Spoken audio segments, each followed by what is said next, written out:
given the root of a binary tree of integers, return the maximum path sum. Hi everyone, we're here today for another Exponent mock interview with Simon. For those of you who aren't already familiar with Exponent, Exponent helps you get your dream tech career with our online courses, expert coaching, peer-to-peer mock interviewing platform, and interview question database. Check it out at tryexponent.com. Okay, thanks so much for being here with us again, Simon. Would you introduce yourself again for our viewers? Yeah, absolutely. Hi, folks. I'm Simon Ayzman, and I'm a software engineer at Google. I recently graduated with an MBA and a master's in computer science from the University of Chicago. And in the past, I've worked at Spotify and Bloomberg, and I've interned at Etsy and Foursquare. And I'm excited to be back. Yeah, awesome. We always really love having you. Okay, cool. So let's get into our question for today. Our question today is, given the root of a binary tree of integers, return the maximum path sum. Gotcha. So maximum path sum of a binary tree. So I suppose what is considered a path? So it'd be like a sequence of adjacent nodes. Got it. Does that mean, does adjacent sort of mean that the direction basically doesn't matter here, that it's kind of essentially a path in a general graph, like where but in our case, the input data is a binary tree with like left and right children? Yeah, exactly. So you can be going either up the tree or down the tree. It doesn't matter. Got it. Okay. So let's maybe actually like look at a binary tree as an example. So we can, all right. So we can look at this one right here. All right, just to clarify, I suppose, can one node be considered a valid path? Yeah, it is. But you have to make sure that the path is non-empty. Got it. Got it. So it has to be a non-empty path. Mm-hmm. So I suppose in our example here, you said that we have to look for the maximum path sum, right? So if we're looking at the sum of the maximum path, we could do something like 5, 2, 1, 3. Oh, actually, no, we wouldn't do that because the 8 and the 6 here are bigger than the other way around. Yeah, okay, so then I suppose then the maximum path would be 8, 6, 3, 7, 9, right? Because if I kind of followed it the other way around, it would be smaller than this path sum. And I suppose it could be the other way around too, like 9, 7, 3, 6, 8. Order doesn't really matter here, I think. Yeah. And if we sum that up, yeah, okay. And if we sum that up, it would be 8, 14, 19, 26. Yeah, got it. Yeah, so it would sum up to 33 basically. Perfect. Okay. Let me actually think about this a little bit. So maybe if this 5 was different, right? If it was something like 100, right? The max path would then change to something like 100, 2, 1, 3, 7, 9. Yeah. Yeah. Gotcha. Okay. So intuitively, let me change this back just so we're looking at the same thing. So I feel like it doesn't really make sense for us to have an approach where we're building every possible path that exists in the tree and then calculating the sum, or going back and forth in some way. I think that could end up being something on the order of exponential time, I think. So yeah, I have a feeling that this algorithm can probably be done in O of n time, where n is the total number of nodes in the tree. Okay, so how would you do that exactly? Yeah, I'm not super sure, but I think at the end of the day, we'd probably just do some kind of a traversal. Most likely, probably a post-order traversal, because we want some information from our child nodes before we decide on the optimal path.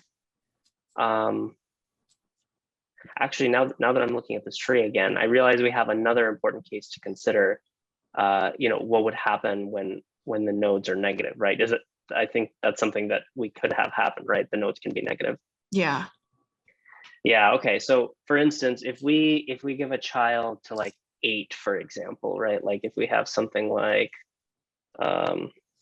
we give this like a I don't know, like a negative 100, right? In this case, we wouldn't want to include that negative 100 in the path at all. Like the maximum path still would be 86379. We just wouldn't include 100. Yeah, and it never really makes sense to include a negative number at the end of a path.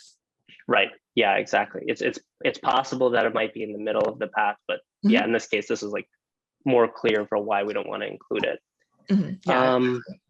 Yeah. Okay. So our solution will definitely have to take care of the negative node situation, and not just when it's like a leaf node, like I just added. So we'll have to figure out some way to disclude the branch nodes if it affects the path sum too much. I think actually one benefit here is that we don't actually have to return the maximum path itself. Yes. If I understand correct. Yeah. So we just have to return the maximum path sum. So that kind of helps us. Okay. Yeah, exactly. Yeah. So I think at the core, we want this to be a recursive algorithm. We have, one obvious base case where the node is none. So like any of the leaf nodes children. Right. And we want the recursive calls to our children to return basically some sort of path sum information. Okay. And then we can calculate the path sum at that point, including the current node that we're at. And then we can use that information to update the overall max path sum if it's bigger than the max path sum that we have right now. So we want to be keeping track of the max path sum as we go. Okay. So just as an example, so it's a little clearer, in our tree here, let's say 3, it would get some information from its children, like its left and right children, and we can actually use both of them in our path because we know it's the maximum path sum. Whereas this 1, now let's think, we know that it doesn't matter because it's not technically included in the actual max path, but I think instead of returning like any max path or anything like that from the recursive calls, I think each node should get the maximum possible path from each child, where that node is kind of like at the end of it. So for example, in this case, 3, 7, and 9 is the maximum path on the right, where like 3 kind of is the ending point of that. And therefore we want to kind of like tack on the 1, so to speak. So it would 9, 7, 3, and then 1 is eventually checked as like a candidate path.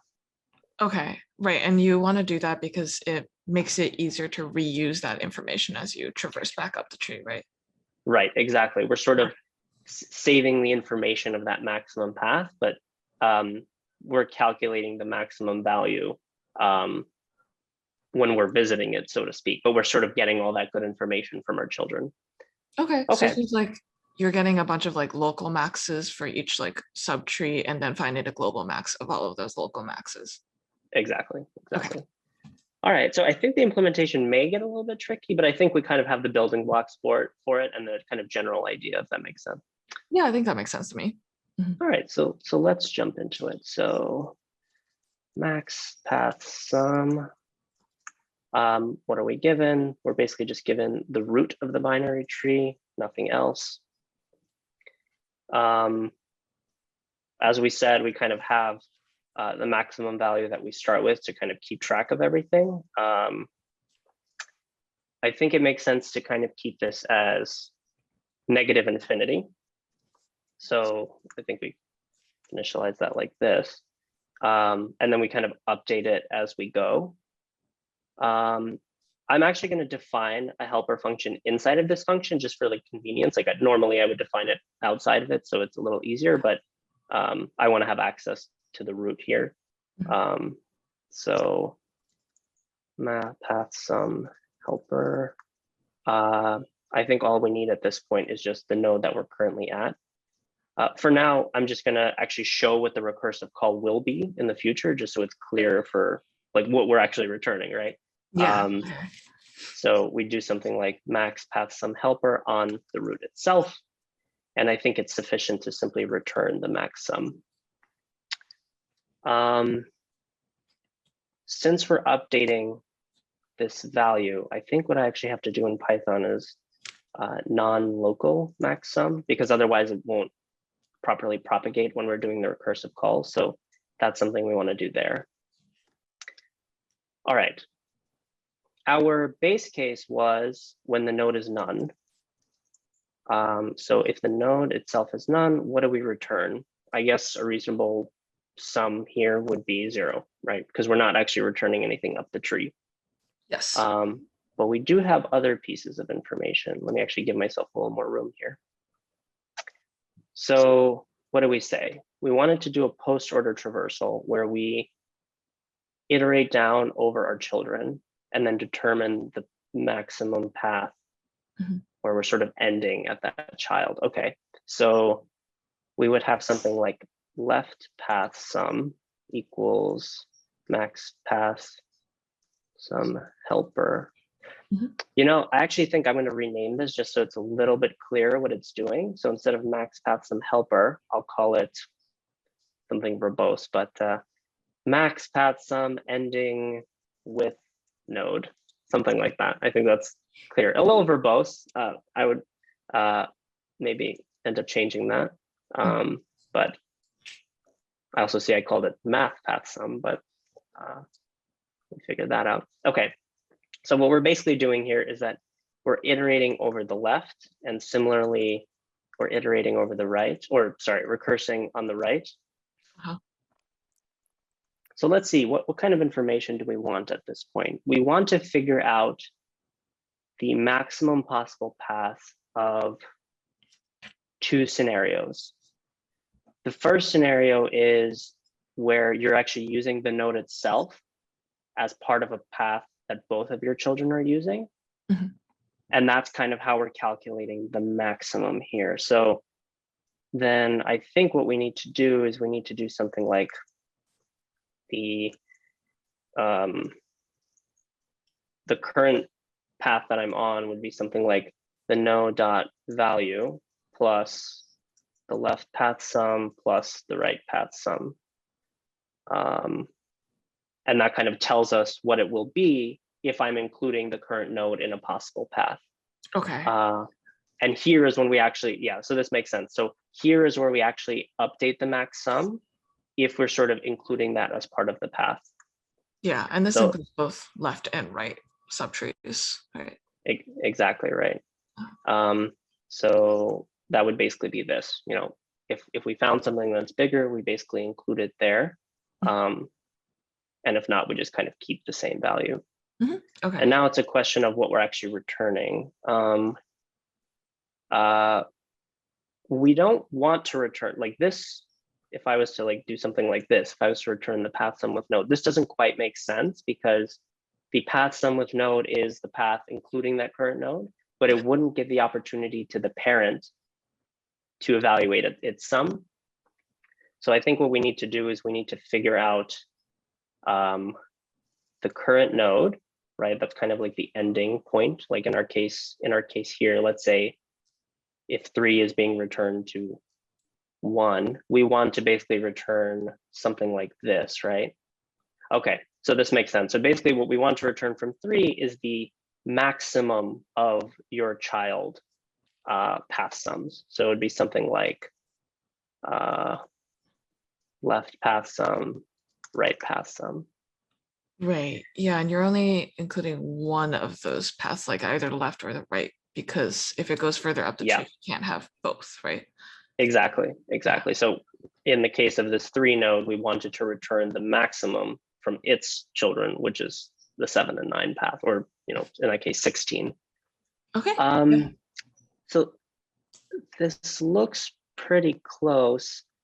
One thing that's off here, I think that I don't think there are any other base cases, but I think something that feels off with this is the negative number case. Like I feel like I'm wondering if something happens here that's incorrect if it's like negative, or actually it might be happening at like these recursive steps. Like when I'm recursing, it may not be calculating that correctly. like when I'm figuring out what the path sum value is, it may not actually be correct. Okay. I think we probably want to try it out. Like we probably want to write some unit tests here. I'd probably do like an all positive case, like kind of like the situation that we have here, and then I would flip that all to be all negative. Okay. I think in general, I would probably have like a mix of positive and negative and kind of Mhm. have that. But I think in our case, I have a feeling this may fail the negative number case. So I kind of want to try that situation out first. Okay, that sounds smart to me. Yeah, okay. So I think what I actually need to do is I need to define the node class here, just so we can actually, if we want to run this, we'll actually see the output. Yeah.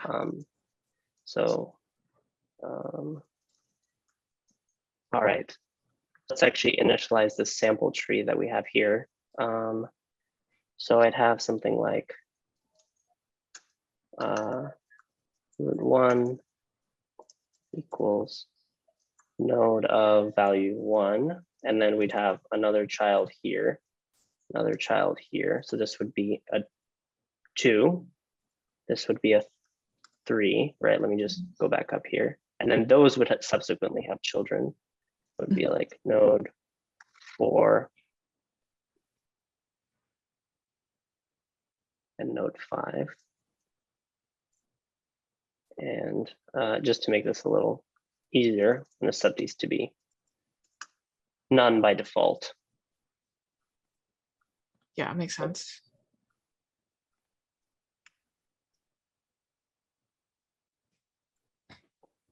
Okay, great. This will be 4 and 5. The 3 will have children 6 and 7.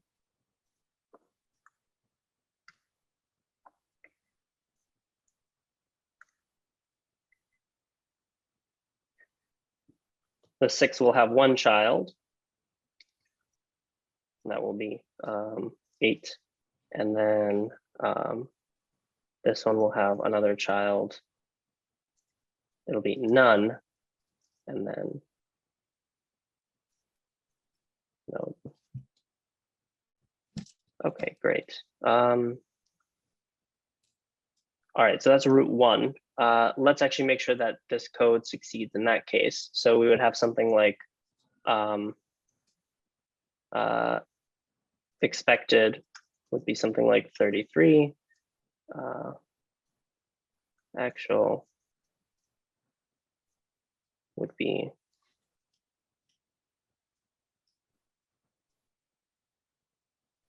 x path sum on the root, on root 1. And then I will print expected equals actual. So let's try that out. Okay, true. Great. So that is what we were expecting. So it passes that test. Yep. Similarly, we want to have another unit test. Normally, I would put this in an actual like test framework of some kind, but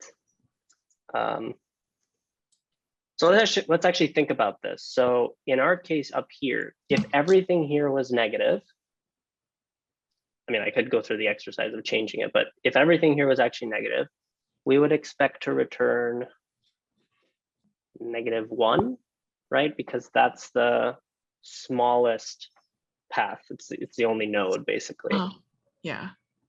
Got it. Okay, so let's try that. Let's just set everything here to be, oops, 1 second. My keyboard is skipping out.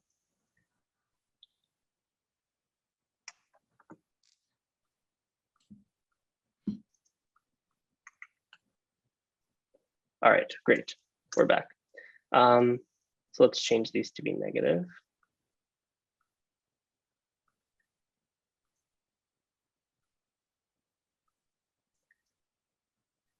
So what I should expect is -1 from here. So let's run that again. Oh yeah, okay. That's as I was worried about. So the second test case fails because we're not properly taking care of the negative case. Yeah. Let's actually think that through a little bit. I mean, I was expecting this, but I think the issue is that we're not properly setting this sort of max sum here. So for example, if I wanted to pass up negative numbers here, like to 1, -2 is actually better than both of these, children. But I guess what I need to do is I need some way of having the -1 stand on its own, right? Because we don't actually want to include -2 or -3, even if -2 is a smaller, max path value or whatever. Yeah. So we need some way of short circuiting it. I guess the way we do that is at this step right here, right? We can just have it take a maximum value. Yeah, I think that would make sense. So what we're basically looking at is we take the maximum of 0 and the recursive value itself, right? Because what that will allow us to do is it allows us to look at the value of the node that we're at on its own, basically, if need be, right? Like if you see that the left path, let's imagine that these are all negative. The left path of everything to the 1, what's the maximum gain you can really get from there? Like -2, -4, -5, none of those will add up to anything positive. So you want the -1 to stand on its own. Right. Similarly, yeah. Okay. Similarly, So we want something here. So this is basically equivalent to like if both for the path sum with node and for the return value, you considered not including the children at all, but just the parent node. Exactly, yes. We're sort of only counting the parent node on its own if that needs to be the case, right? The -2 will not help the -1 achieve a maximum path sum. The -1 can stand on its own. So this will kind of allow that to be valid. If you have a case where the maximum path sum that either of your children is providing is positive, you want to use that, right? Yes, exactly. Or you at least want to consider it. But in our case, when it's negative, we just want to short circuit it like this. Yeah. All right. So fingers crossed. Will this work? Oops. All right. Maybe one of these is not being counted correctly. Let me see if I am using this inaccurately. Oh, yeah. Okay. So it's actually with the node value here, we want to be counting the path sum accurately. Let me just make sure that that's the case, right? So maybe what we need to do is we need to print out the path sum here, just to make sure that we're seeing the right thing.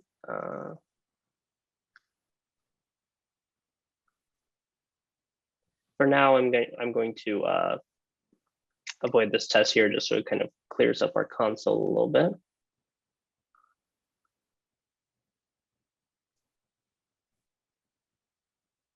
Oh, well, I see why the test failed in the first place.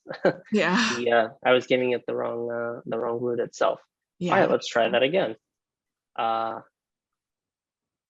2 trues. Yes. Great. All right, excellent. So the only issue there is that the unit test was set up incorrectly. But yeah, this looks like it works. Basically, the issue we had is that we weren't short circuiting it at the recursive steps properly. Yeah. Okay, fantastic. So it looks like you've completed the question. And any last thoughts? I guess if I wanted to fix this up, I would kind of refactor this a little bit so that the recursive helper was in a different place. Have an independent unit test framework of some kind where we can like test these a little bit more cleanly rather than just like globally. Right. Yeah, I think that would definitely be my next steps for how to fix up this code. Okay, yeah, that makes sense. But there was plenty here that I also thought you did really well. Like just starting from the beginning of the interview, I really like that when you were trying to brainstorm, you tried out your proposed solution on a few different examples, and that helped you catch some edge cases, like if you have negative numbers, for example, and you also clarified like the definition of a path. So you knew that it specifically needed to be non-empty and you can't reuse any nodes, right? Yeah, and then I really like that you use the standard approach that's common to a lot of recursive problems, actually, where you first try to find like a local max. So in this case, the local max is just what is the maximum path that ends at this particular node or in the subtree. And then of all of the local maxes, you took the global max. And the reason why this approach works well, not just because it's like easy to understand, but also because it allows you to efficiently like reuse solutions, right? Because oftentimes exactly. yeah, the calculations you use to compute the local maxes overlap. So that was really awesome. Yeah, and then in general, your code is pretty clean. Like I do agree, like maybe we don't want a nested function, but I like that it is modular and that it's really easy to understand because everything is named appropriately. Yeah, and in the end that you managed to actually catch your own mistakes by using some thorough unit testing. So that was all really fantastic. Yeah, I had a feeling that it wouldn't work in that case. So, doing test-driven development in that case is like a good way of Exactly. ensuring that what you expect is what you'll see once you do end up finishing writing the code. Yeah, totally. And that was a really good example of that. So thank you so much for being here with us today, Simon. I think we really learned a lot from you. Yeah. Yeah, it was great to be here. Thanks so much. All right. Thanks everybody for watching and bye. Thanks so much for watching. Don't forget to hit the like and subscribe buttons below to let us know that this video was valuable for you. And of course, check out hundreds more videos just like this at tryexponent.com. Thanks for watching and good luck on your upcoming interview.